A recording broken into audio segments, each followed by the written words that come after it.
নমস্কার, স্বাগতাস কিচেন চ্যানেলে তোমাদের সবাইকে স্বাগত জানাচ্ছি। আমি আজকে বানাচ্ছি নিরামিষ পালং শাকের চচ্চড়ি, যেটা তোমরা এই শীতের দুপুরে গরম ভাতের সাথে পরিবেশন করতে পারবে। খুব কম সময় কম জিনিস দিয়ে তৈরি হয়ে যায়, আর এর স্বাদ একেবারে অতুলনীয়। কড়াইতে নিয়ে নিলাম সর্ষের তেল। তেলটা গরম হয়ে গেলে স্বাদ মতো লবণ দিয়ে দেবো, আর কটা বড়ি ভেজে নিচ্ছি। রান্নাটা আমি নিরামিষ বানাচ্ছি, পেঁয়াজ রসুন কিছুই দেবো না, এমনকি আদাও লাগবে না আমাদের। বড়িটা কিছুক্ষণের মধ্যেই লাল হয়ে যায়, তাই হালকা লাল হয়ে গেলেই তুলে ফেলবো। হাফ টিস্পুন দিয়ে দিলাম কালো জিরে, 5-6টা মতো কাঁচা লঙ্কা কুচিয়ে নিয়েছি। যেহেতু লঙ্কার গুঁড়োও দেবো না, তাই জন্য কাঁচা লঙ্কার পরিমাণটা একটু বেশি নিয়েছি। কালো জিরে কাঁচা লঙ্কাটা একটু ভাজা হয়ে গেলে দুটো শুকনো লঙ্কা দিয়ে দিলাম, একটু নেড়ে নিচ্ছি।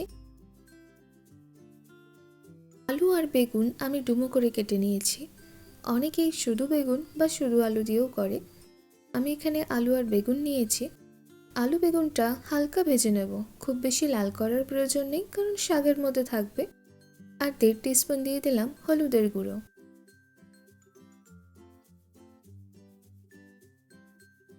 নামমাত্র দিয়েছি আমি জিরের গুঁড়ো, একেবারে কম।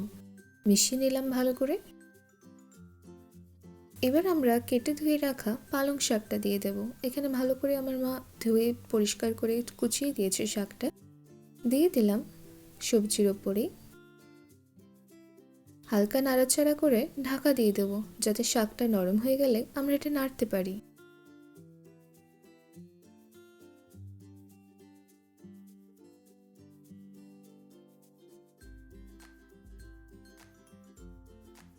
ঢেকে দিচ্ছি, একটু পরে আমরা এটাকে নেড়ে নেব।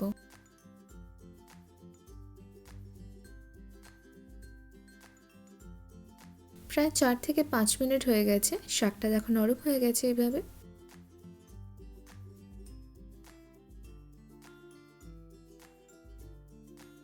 দিয়ে দিচ্ছি জল। এখানে আমি 1 বাটি পরিমাণ জল দিয়েছি। অনেকেই পালং শাকটা ঝোল ঝোল খায়, আমিও একটু গামাখা করব, এতটা ঝোল রাখবো না। আবার অনেকে একদম ভাজা ভাজা শাকের মতো খায়।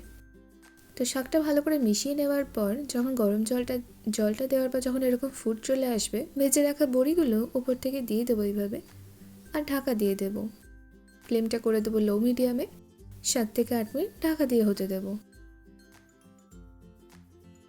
যেহেতু লো হিটে ছিল, তাই জলটা খুব বেশি শুকায়নি, আর বড়িগুলো অর্ধেক সেদ্ধ হয়ে গেছে। মাঝে মাঝে এরকম নেড়ে চেড়ে দিতে হবে, নাহলে কিন্তু নিচে পোড়া লেগে যেতে পারে। আবারও নেড়ে দিয়ে আমরা ঢাকা দিয়ে 5-6 মিনিট মতো রান্না হতে দেব। যদি তোমরা মিষ্টি মিষ্টি পছন্দ করো, তাহলে এখানে চিনি দিতে পারো। আমি আর পালং শাকে আলাদা করে চিনি দিচ্ছি না। আর এখানে দেখো আলুটা ভালো মতো সেদ্ধ হয়ে গেছে, মানে বেগুন বড়ি সবই সেদ্ধ হয়ে গেছে। ভালো করে নেড়ে নিচ্ছি, আর এই জলটা একটু শুকিয়ে নেব। তারপরেই আমাদের পালং শাকের চচ্চড়ি একদম তৈরি হয়ে গেল। গরম ভাতের সাথে খুবই ভালো লাগে খেতে। অবশ্যই এইভাবে বানিয়ে একবার দেখো, ভালো লাগবে। আমাকে কমেন্ট করে জানিও কেমন লাগলো।